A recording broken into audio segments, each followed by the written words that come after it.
Now, it seems to me like in this day and age, everybody wants to complain about something. My food's too cold, my taxes are too high, my bed's too hard. And in fishing, that's not really any different.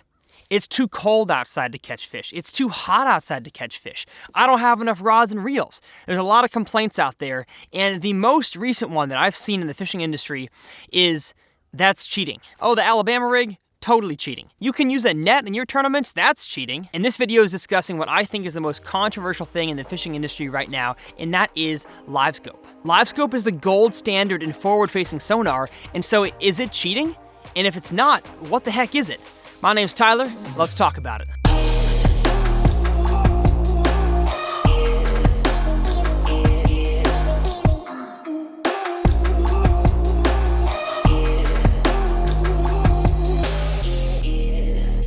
Well, how's it going, everybody, and welcome back to TRF. My goal here on this channel is to help you guys become better bass anglers with every single video that I make, and so if you want to get better at bass fishing, hit that subscribe button. Now, one thing I love doing is kind of doing like conversational type videos where I bring a topic to the table that you may or may not be aware of in the fishing industry, and we kind of discuss the pros, cons, advantages, disadvantages of that technology, that lure, that lake, so that you guys can be more advanced bass anglers yourselves and have a better knowledge of the sport as a whole. And so today we're going to be talking about Livescope. We're going to be going through a lot of words in this video, so I will have my phone out for notes here as I kind of go through the topic of Livescope, because it can get quite complex. But for those of y'all who might not have been bass fishing for that long, or you don't have access to any kind of watercraft, bass boat, kayak, john boat, you might know what the word sonar means or fish finder means, but you might have no idea what I'm talking about when I say forward-facing sonar or Livescope. So for those of y'all who don't know what forward-facing sonar is,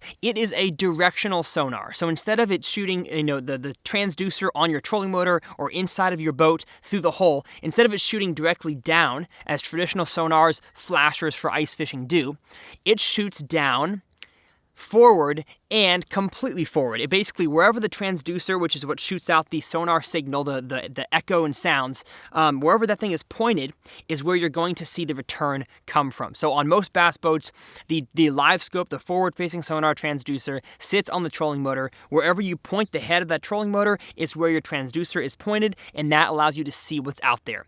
Forward-facing sonar is incredible. You can see grass ahead of you. You can see where the holes in the grass are. You can see trees and bushes. And of course, you can see your fish and you can see your lures. It truly is a game-changing technology in the fishing industry. It really gives you the ability to see what's in front of you, how fish react to your lure, and it just really speeds up the process of knowing the exact mood and location of fish. Now, it's not a game changer 12 months out of the year. At least in the instances that I use it, Livescope is really just to increase or used to increase the catch rates during those cold, slow winter months. And I know a lot of you guys who ice fish, crappie fish, you also use Livescope. I'm not really going to be getting into that today. Today is just about bass fishing and the effect Livescope is having on it. And so, to me, Livescope is not an all year round thing. I do use it, but I'm not specifically looking at fish, targeting fish all year round. In the winter, fish suspend a lot, and so I use Livescope to find what, depth in the water column those fish are.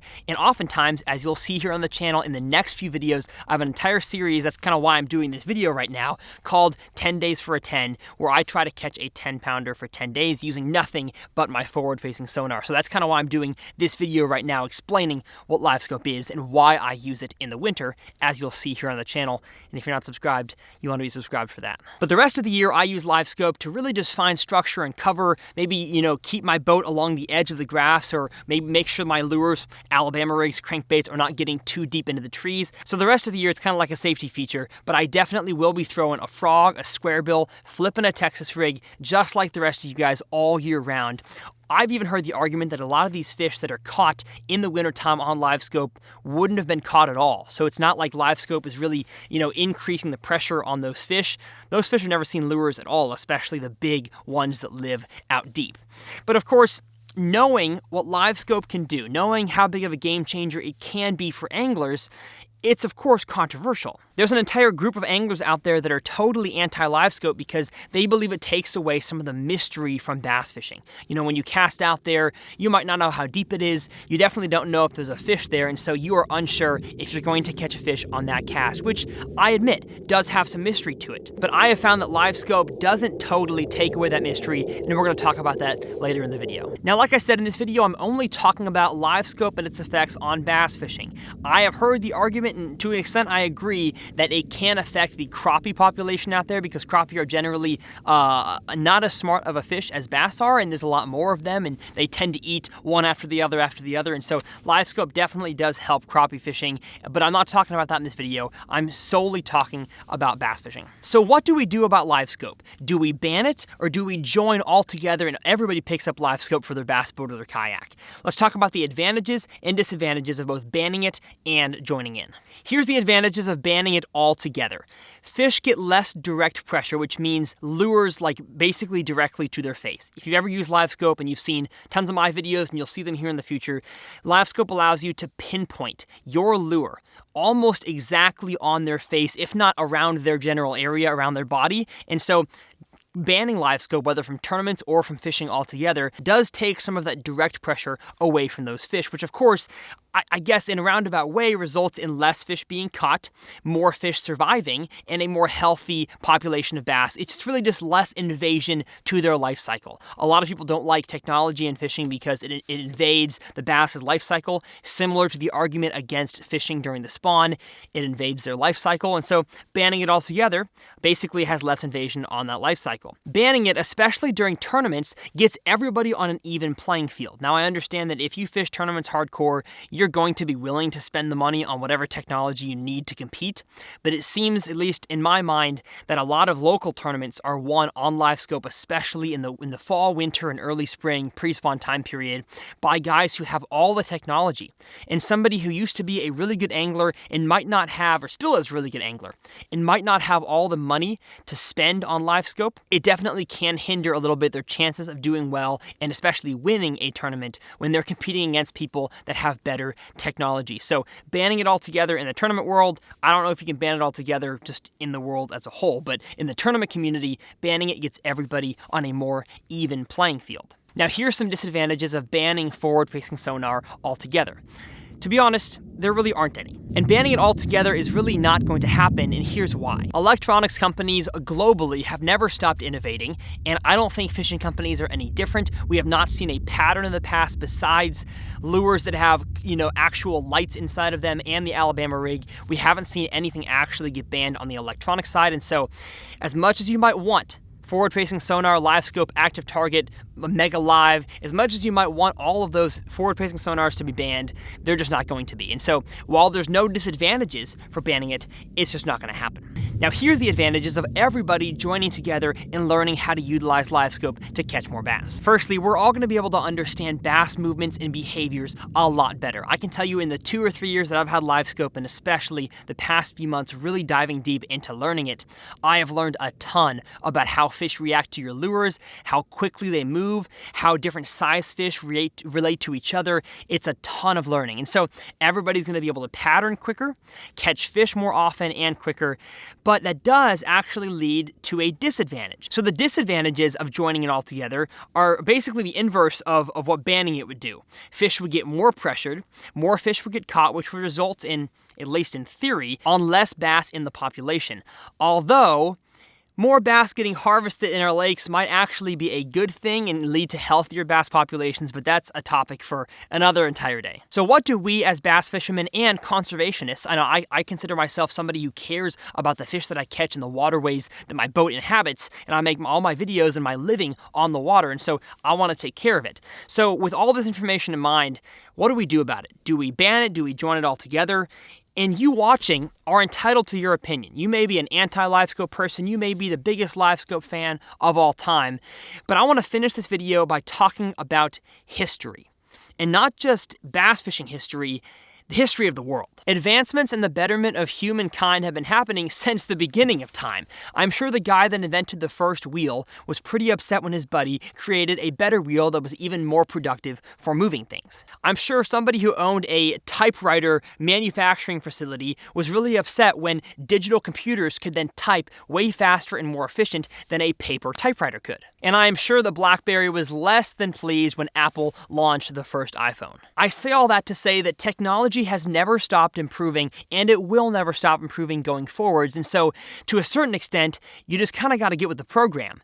And looking at most bass boat front decks and trolling motors nowadays, I think a lot of you guys have. Technological advances in fishing have been happening since the beginning as well. You know, what started as a paper fish finder turned into a color fish finder, which turned into a side scan, which turned into a more high definition, a faster version of side scan and down scan, which eventually turned into live imaging, and who knows where we're going to go in the future. And so if you're sitting here right now, you know, believing that Livescope is horrible for the sport, you don't like it at all, and yet you own any sort of 21st century fish finder, in my opinion, your argument doesn't really hold any water. You may see yourself as a more traditional type angler where you want to just know kind of what the general surrounding looks like, but you don't want to know exactly what's out there. You don't want to know where the exact fish locations are. And to be honest, you can have that opinion, you can feel that way, and as long as you're still enjoying the sport, that is great. But I can't sit here and claim to be a channel that helps you guys become better bass anglers if I deny myself the opportunity to use technology to advance that very cause. So that is my 2 cents on the Livescope topic. You guys please feel free to leave yours in the comment section below. And again, I made this video because I wanted to prepare you guys that here on the channel, you're going to be seeing a lot of Livescope stuff. Don't worry, I'm not leaving you pond guys behind. I'm not leaving you guys behind who might have more simple bass boats and kayaks. I've got some awesome content coming for you guys as well. But I want to take some time to really dive deep into catching giant bass, and so that is why I'm learning how to use Livescope to the best of my ability. Anyway, I want to show you guys a few fish catches on Livescope in case the B-roll shots that I showed so far in the video weren't adequate enough. I am super jazzed about this technology, and I hope you guys can be as well. Like I said, my goal is to help you guys become better bass anglers, and we'll see you guys out on the water. Looking like a jerkbait's supposed to. There you go. There he is. Hey. We got him. Not a giant at all. Right? That is so cool to be able to match their speed and then just read their behavior. That's all. Exactly. That's awesome. Back us up a little bit. Bring it up in here. Yes. So we've used their behavior to tell us what cadence and how to. Exactly. You got him? Nope. Oh, I lost him. He's. You're only 15 foot away, so let them compete over it. Let them compete for a second. Gosh.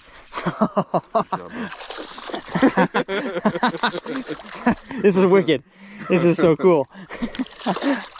Where are your big mamas though, huh? Well, they were the two that came out at first. Okay. You see when you got closer, when I told them about competing with each other, how they like, he hit it when it was sitting still. When they're in groups of 2 or 3 and they're young like that, they're going to do that. They're going to compete. One will get the other one excited, and the one will just finally be like, "It's mine." Exactly. All right. So a lot of times you got to use more speed when they're individually. Sometimes you use the pause to get their attention, and they'll bite it on the move. And sometimes you use the move to get their attention, and they'll bite it on the pause. I don't know where my jerkbait is. Probably closer to the bottom. That's just keep working it. Yeah. There you are. There you are. Pause. Oh, dang, gosh, dang. Hold it. It's okay. Oh, you're way high. I'm way high. Yeah. Here, I'm dropping on one though. Oh, I see one out there. There he is! He ate it! As I said, I saw him. Holy cow. That's amazing. I literally said, I see one out there. And it's another big one, Colton. Holy cow. That was so cool. I was like, there's a fish. I live scoped him. Oh, what you think? 4.5? 4.5? Dude, you're catching so many corners. Got one. There he is. Oh yeah, that's the kind we're looking for right there. That's the slab. That's the thick boy. Livescope has absolutely changed the game. I mean, it's insane what I can see down there. Oh, I got one on the fall. I was wondering why my lure was falling so far.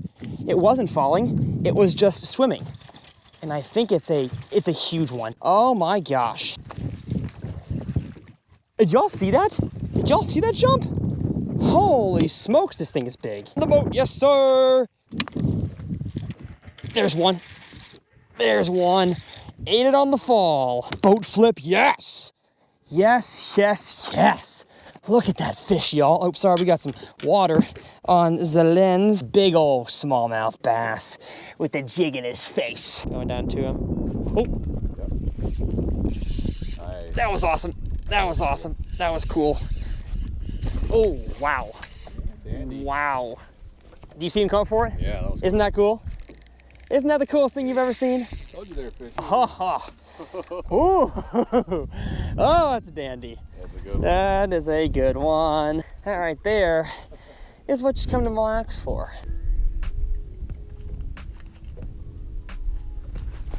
There's one. There's one. I live scoped him. Live scoped him on the jerkbait. That was so cool. That was so cool. Is he big? I don't think he's small. Yeah, he's not bad. Oh, that was so cool. Ah, that was so cool, guys. Not a big one, 3-pounder or so, really fat, but I saw him and a few other fish down there in this ditch, as I'll show you guys on the screen here.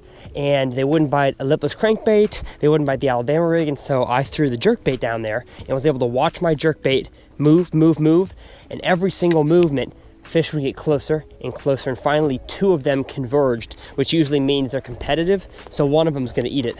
And guys, as you can see, look at how thick that fish is.